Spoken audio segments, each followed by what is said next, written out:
대장동 의혹에 연루된 인물들 가운데 언론인 출신이 김만배 씨 외에 한 명이 더 있었습니다.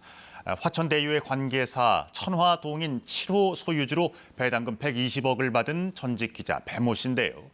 그런데 배 씨가 이미 2009년부터 대장동 개발 사업에 관여를 했었다는 초기 사업자의 진술을 KBS 취재진이 확보했습니다. 이승철 기자입니다. 화천대유 관계사 천화동인 7호가 지난해 9월 74억여 원에 사들인 건물입니다. 천화동인 7호 소유주는 배모 씨로 건물 실소유주나 다름없습니다. 배 씨는 화천대유 대주주 김만배 씨의 언론사 후배입니다.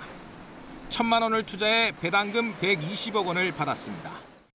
화천대유 측은 배 씨가 과거 남욱 변호사 측에 투자했던 돈을 회수하지 못하다가 지분을 받았다고 밝혔습니다. 하지만 배 씨가 이미 12년 전 대장동 개발 사업에 관여했다는 정황이 나왔습니다.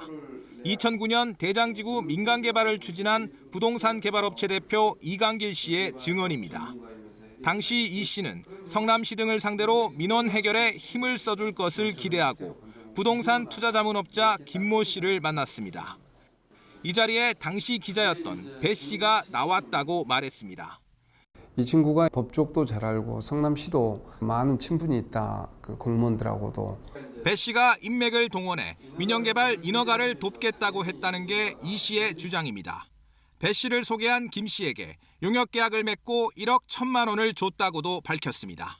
활동을 하기 위해서는 그 뒤에 또 다른 사람들이 있기 때문에 기본적인 이 약정은 해줘야 된다라고 해서 이 약정을 하게 되었던 겁니다.